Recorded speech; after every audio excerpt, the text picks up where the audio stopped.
Toshkent davlat texnika universiteti mexanika muhandisligi fakultetida 7 ta kafedra bo'lib, ulardan biri materialshunoslik kafedrasidir. Bugungi kunda kafedra bir qator xorijiy davlatlardagi oliy ta'lim muassasalari bilan hamkorlikni yo'lga qo'ygan va ko'plab yirik metallurgiya korxonalariga yetuk mutaxassis kadrlarni tayyorlab bermoqda. Sarvinoz Burxonova ushbu kafedraning faoliyati bilan yaqindan tanishdi. Ko'ramiz. Kafedrada bakalavriat yo'nalishi bo'yicha kunduzgi, kechki, sirtqi ta'lim shaklida talabalar tahsil oladi. Ta'lim jarayonida talabalar haftada 4 kun universitetda ta'lim olsa, 2 kun o'z sohasi bo'yicha ishlab chiqarish korxonasida amaliy mashg'ulotlar, laboratoriya ishlari o'tkaziladi. Hozirgi paytda kafedrani professor o'qituvchilarning ilmiy salohiyati 60% dan yuqorini tashkil etadi. Kafedrada bakalavrlar, magistrlar hamda tayanch doktorantlar va doktorantlar tayyorlanadi. Kafedrada hozirgi paytda Belorussiya bilan hamkorlikda fundamental loyiha bajarilmoqda. Bu fundamental loyihada nafaqat professor o'qituvchilar, balki iqtidorli bakalavrlar, magistrlar hamda tayanch doktorantlar ham faol ishtirok etib kelmoqdalar. Mana hozirgi vaqtda 3 ta davlat bilan demak grant e'lon qilingan.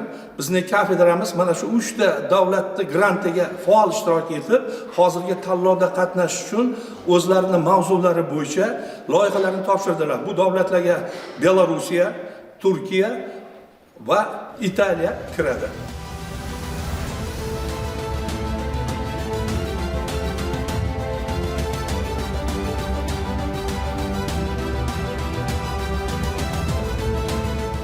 Tasvirda ko'rib turgan ushbu uskunalar metall va qotishmalarga termik va kimyotermik ishlov berish uchun qo'llaniladigan zamonaviy qizdirish pechlari hisoblanadi. Bu pechlar 1050 gradusgacha qizdiradi. Talabalar bu pechlardan foydalangan holda laboratoriya mashg'ulotlarini olib boradi. Har bitta laboratoriya xonalarimiz zamonaviy texnik uskunalar bilan jihozlanganini ko'rishimiz mumkin. Universitetimiz bir qator tashkilotlar va korxonalar bilan hamkorlik shartnomalarini imzolagan. Buning misolida Olmaliq kon-metallurgiya kombinati, Navoiy kon-metallurgiya kombinati, O'zbek kimyo mash zavodi. Hozirda professor o'qituvchilarim bilan birgalikda materiallarni, konstruksiya materiallarini xossalari va strukturalari bilan tanishmoqdaman. Hozirda fundamental materialshunoslikning fundamental asoslari fanini o'rganmoqdamiz. Bunda o'qituvchilarimiz bilan birgalikda materiallarni, konstruksiya materiallarini, xossalari va strukturalarini o'rganmoqdamiz. Kelajakda materiallarni, xossalarini, strukturalarini o'rganishda katta yordam beradi.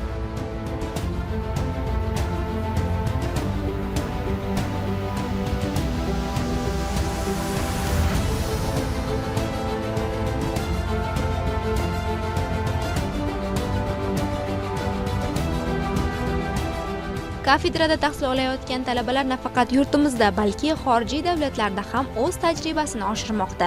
Bu esa ularga kelajakda o'z sohasi bo'yicha yetuk mutaxassis bo'lib yetishishida alohida ahamiyat kasb etadi. Ayni damda kafedrada bajarayotgan O'zbekiston va Belorussiya hamkorlikdagi loyihalarni tadqiqotlarida ilmiy ish faoliyatimni yurityapman. O'zim albatta kafedramiz tomonidan bizlarga berilayotgan imkoniyatdan foydalanib, kelajakda yurtimizga xizmat qiladigan yetuk kadr bo'lib yetishib chiqmoqchiman. Bu yerda laboratoriya xonalarimizda asosan laboratoriya darslari o'tiladi va bu yerda yo'q uskunalarimiz duo ta'lim tizimida o'tamiz. Ya'ni turli xil bizga qo'shma bo'lgan korxonalarga borib, duo ta'lim tizimi bo'yicha darslik faoliyatlarimizni olib boramiz. Xulosa qilib aytganda, siz bu yerga kelib tahsil olish orqali nafaqat nazariy bilimlar, balki amaliy ko'nikmalarga ham ega bo'lasiz.